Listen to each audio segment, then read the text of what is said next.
백두산 호래도사입니다. 오늘은 실관 사주풀이에 대해서 한번 올려볼 수 있도록 하겠습니다. 실관 이제 이론적인 부분을 제가 쭉 설명을 또 드렸고 실관풀이를 좀 해달라고 하시는 그런 분들이 계셔서 오늘은 실관풀이를 위주로 할 수 있도록 하겠습니다. 자, 이 사주는 현재 나이는 2세입니다. 나이는 2세고 작년에 그러면 아기가 출산했다고 볼 수 있겠죠. 그리고 사주가 무술의 병진의 정해의 이민입니다.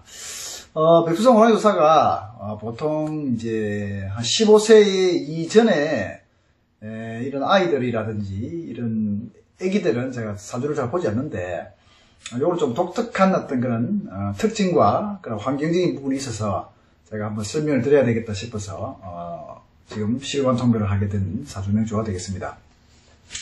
자, 사주를 딱 보면 우선 천월기인을 먼저 봅니다. 천월기인이 병정은 해유죠. 해가 천월기인 관으로 정관으로 관으로 이렇게 자리를 잡고 있습니다. 자, 그 다음에 공망은 오미가 공망이 되겠죠. 이 사주상에서 지지행은 오미는 현재 없습니다. 자, 그 다음에 격은 상관격으로서 진에서 투관한 무토가 상관격으로서 상관격을 이루고 있죠. 그 다음에 오행의 어떤 대세를 보면 목이 시지에 하나, 그 다음에 화가 하나, 두 개, 그 다음에 토가 하나, 둘, 세 개를 차지하고 있죠. 그 다음에 금이 없습니다. 그 다음에 수는 하나, 두 개를 차지하고 있죠. 자, 그러면서도 이 사주가 가고 있는 대운의 흐름을 보면 사오미를 하고 있죠. 여름을 가서 가을로, 여름과 가을로 가는 어떤 순행의 구조를 하고 있다라고 일단 이렇게 볼 수가 있겠습니다.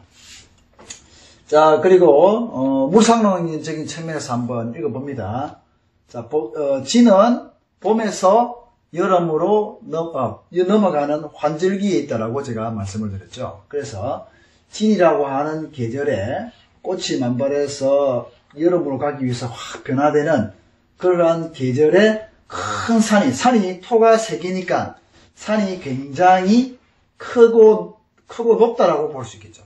큰 산에 태양이 걸려서 넘어가고 있는 중이고, 그 다음에 정화의 어떤 달빛이라든지 불빛 이런 불이 있고, 그 다음에 물이 이렇게 있고, 그 앞에 나무가 있는 그러한 어떤 형상입니다.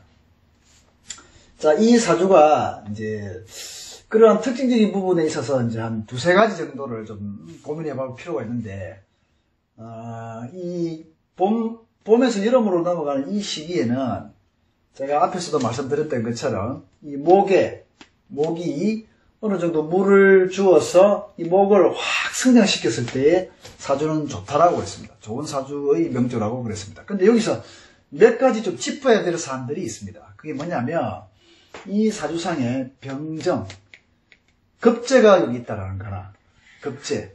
자, 급제는 이제 항상 내 것을 채워가고 뺏어가고 투쟁적으로 살아야 하는 그러한 요소가 급제의 인자라고 볼 수 있습니다.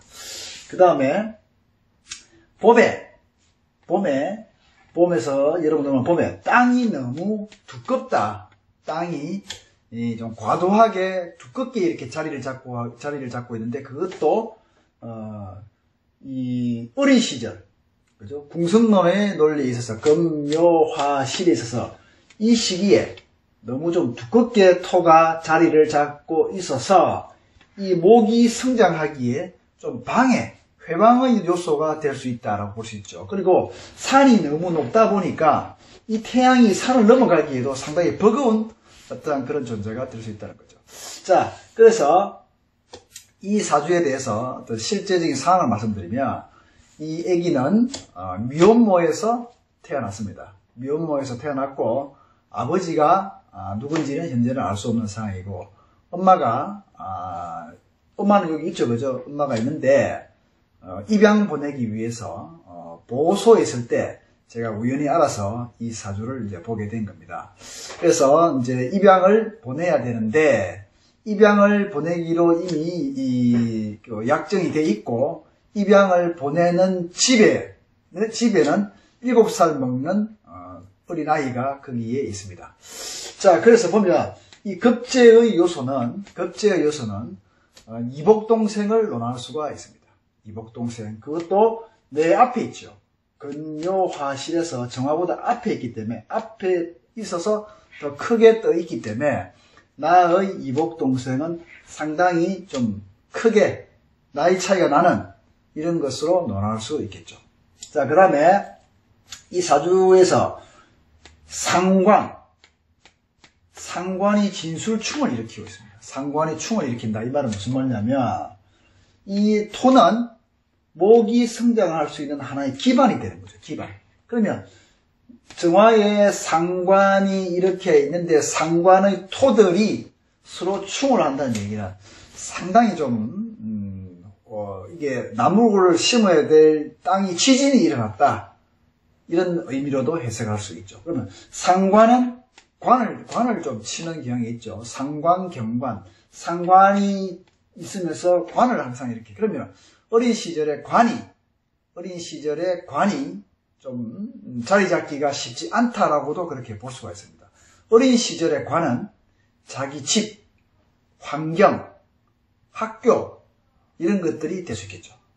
그러면 어린 시절, 근묘화실에서 15세, 30세까지 요 어린 나이에 있어서는 상관이 관을 치면서 진술충을 일으켜서 지진이 나는 꼴이 되니까 상당히 자기의 집안과 입지가 상당히 좀 흔들리지 않느냐 이런 생각이 들고, 그 다음에 이런 경우에는 입양을 보내더라도 입양간 집에서 또 가정에 좀 파란을 좀 겪을 수 있는 그러한 것이 되죠. 그래서 이 병정은 급제의 인자지만 아주 묘한 그런 관계성을 가지고 있습니다.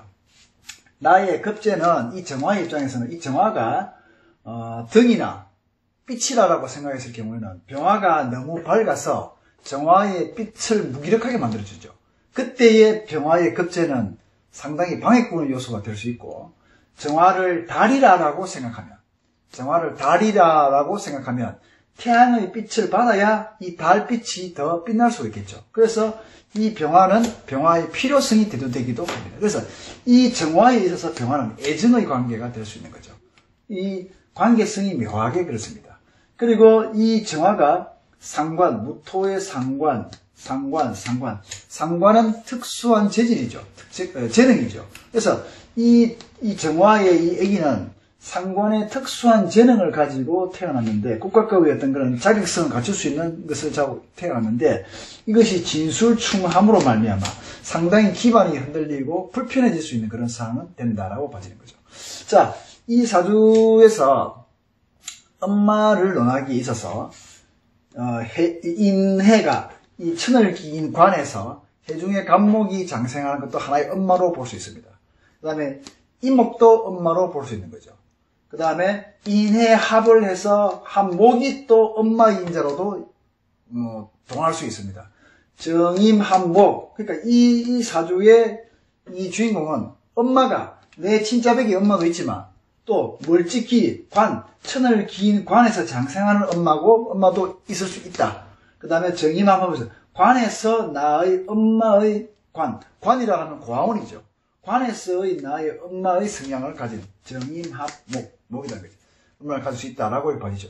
이 예를 알게 된 계기는 고아원에서 입양을 보내기 전에 입양 보호소에 있을 때에 자원봉사를 갔던 대학생이 이 꼬마애를 보니까 너무 귀여웠던 거예요.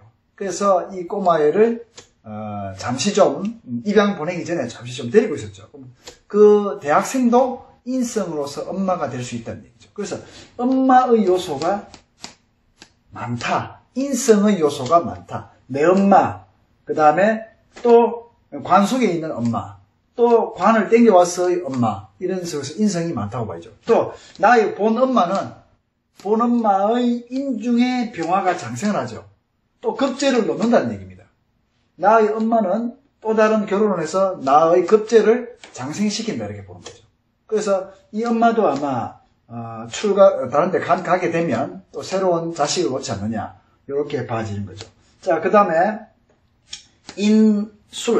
인술이 크게 인호수 삼합의 형태로도 가지고 있죠. 그러니까 멀리 움직인다, 멀리 간다, 이런 식으로도 그렇게 해석이 가능합니다. 자, 대운이 사오미 대운을 가게 되면, 남자가 양으로 태어나서 사오미 대운으로 가게 되면 굉장히 좀 부담스럽고 힘든 어떤 그런 상황을 갈 수가 있겠죠. 자, 이 여름 대운의 수기가 바짝 마른 여름 대운을 가는데, 이 대운을 갈 때는 이 해수의 도움을 입어서 혹은 임수의 도움을 입어서 갈 수밖에 없겠죠. 그러면 해수나 임수는 사오미는 절태양이 됩니다. 절태양. 그래서 힘이 별로 없다는 얘기죠. 그래서 학교와의 인연, 그 다음에 집과의 인연, 그죠? 이런 것들, 그 다음 나중에 직장에 가서의 인연, 이런 부분에 있어서, 없지는 않겠지만 상당히 좀 위축되어서 그렇게밖에 되지 않지 않겠느냐, 이런 생각이 들고, 이제 요 신이 이제 사오미를 거쳐서 신이 되었을 경우에는 신자진 수국하겠죠. 또 신중에 임수도 장생을 하겠죠. 임수장생. 그 다음에 인신충을 때려서 이 인목의 그 인성의 인자를 완전히 갈아치우는 그런 역할도 하게 됩니다. 그러면 신유술 방국도 하면서 신자진 수국하고, 그 다음에 신하고 해하고 또 해작용이 있죠. 인신충해서 인신충을 하게 된다는 첫째 역마의 작용. 그래서 인호술로 엮어져 있던 내 집을 나와서 나는 나의 독자적인 생활을 한다, 혹은 해외로도 간다, 혹은 이 엄마와의 인연을 다하게 된다, 이렇게도 이제 얘기할 수 있는 거죠. 신호. 정화는 경금에서 정제가 되는 거죠. 정제. 자, 내 재물을 택하고 내가 돈벌이, 재적인 상황을 취하면서 나는 엄마와 인성과 문서와 도장과의 어떤 그런 인신충작용이 일어나서 이것의 에너지는 줄어들게 된다, 이렇게 볼 수 있는 거죠. 그래서 이제 제가 이제 이 사주를 보면서 이 어린 시절에 이렇게 진술충이 동한다든지 하면 나의 어린 시절에 나의 기반이 되는 그러한 입지 여건들이 파란을 겪게 된다라는 어떤 그런 상황이 될 수 있기 때문에 이 사주를 제가 좀 예의주시하고 제가 올리게 된 계기가 되었습니다. 자, 그 다음에 이게 이제 상관 경관하는 그런 모습과 함께 이제 진하고 해는 진해해라로 해가 있죠. 그래서 내 와이프 자리와 내 상관이 또 해하는 어떤 그런 또 작용이 있기 때문에 부부궁에 있어서도 관으로서 부부궁의 자리에서는 천을 귀인 관으로 들어와서 인성도 장생시키고 좋은데, 진하고 해하고의 또 작용에서는 약간, 그래서 이게 이제 나의 조상, 엄마하고 나의 와이프하고의 관계성은 그렇게 좋지 않다, 뭐 이렇게도 해석할 수가 있는 거죠. 자, 제가 이제 이 사주는 조금 특이한 사주라서 제가 이렇게 올리게 되었고, 어떤 상과 무상적으로도 제가 말씀드렸던 것처럼 너무 토가 두껍다, 토가 너무 두꺼워서 토로 말미암은 해로움은 내가 겪을 수밖에 없다, 뭐 이런 상황이고, 그 사오미 대운을 겪으면서 조금 고난의 시절이 있는데 그거를 잘 넘기고 나면 33세부터는 요 인신충의 작용으로 말미암아 신중에 임수도 장생하고 그런 활동들로 말미암아 자기가 어떤 좀 살아가는 어떤 인생이 좀 바뀌지 않겠는가, 이렇게 빠집니다. 그래서 요 실관사주를 올리게 되었습니다.